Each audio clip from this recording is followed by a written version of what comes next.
අපි හැමෝම අන්ධකාරයට බයයි. හැබැයි ඒ අద్భుත කතා සෙහඟිලා ඉන්න රහස් අහන අභ්‍යාස මම වංචින්ද මම ලියන්නේ ඔබ ඔය අන්ධකාර ලෝකයට අරන් යන්න.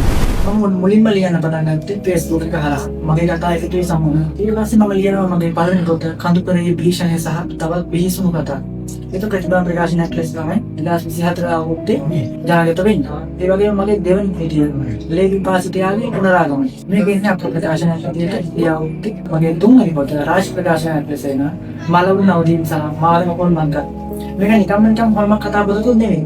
මේකේ තියෙන්නේ ලාංකේය පසුබිමත් එක්ක අපේම අద్భుත හොල්මන් කතා එකතුවක්. මම මේ පොත කරන් ආරාධනා කරේ රාජ් ප්‍රකාශන ආයතන අධිපති මගේ හිතවත් අහමද් රාජි දත්පාන් කියන මගේ ලේඛක සොල්ලා. ඉතින් ඔයගොල්ලෝ මේ පොත අරගෙන කියවන්න. ඕගොල්ලෝ අන්ධකාරයට ඇතුළු වෙයි. මේක තමයි මගේ තුන්වෙනි පොත. මේක අද තමයි මම දාලා දුන්නේ. මේක මලවුන් අවදීන් සහ මාර්ක කොල්මන් කතා කියන ලාංකේය පසුබිම උදාහරණ නිර්මාණය වූ අద్భుත සහ කොල්මන් කතා එකතුවක්.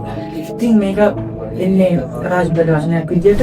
රාජ් ප්‍රකාශන ආයතනය කියන්නේ මගේ ජීවිතයේ ලොකුම කඩේමක්. ඒ කඩේම එන්නේ මගේ පුංචි කාලේ. 2016 17 වගේ කාලේ. එතකොට මගේ පළවෙනි පොත 2014 අවුට් වෙච්ච කාලේ ඉඳන් මේ තාක් දුරට මගේ හීන තිබ්බේ මගේම දෙයක් කරන්න. ඉතින් මගේ පළවෙනි ඇල්බම තිබුණේ මගේ සහෝදර ලේඛකයා රුවන් චින්තක.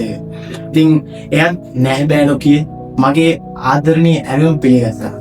ඒකේ හොඳම ප්‍රතිඵලය තමයි මෙන්න මෙහෙ විදිහට එළියට ආවේ. මලවුන් අවදීන් සහ මාර්ග හොල්මන් කතා.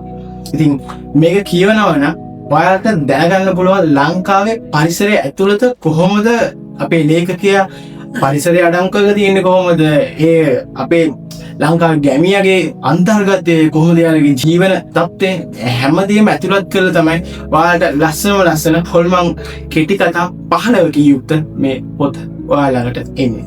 ඉතින් මේ ආදරණීය පොත කියවලා බලන්න. ඔයාලට ලංකාව ඇතුළේ මෙහෙම දේවල් වෙන්න පුළුවන්ද? ඔයාලට පොඩි අත්දැකීම් ඇති. කොල්මන් කතා කියන්නේ සමහර විශ්වාස කරාට නැති වුණාට හැබැයි අපිට හැමෝටම මේ වගේ අත්දැකීම් තියෙනවා.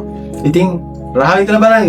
මේකත් ඔයාගේ ජීවිතයේ අමුතුම අත්දැකීමක් වෙයි. මම අහමද් රාෂිද් ලත්ෆාන් ලේඛක සහ රාජ් ප්‍රකාශන ආයතනයේ අධිපති.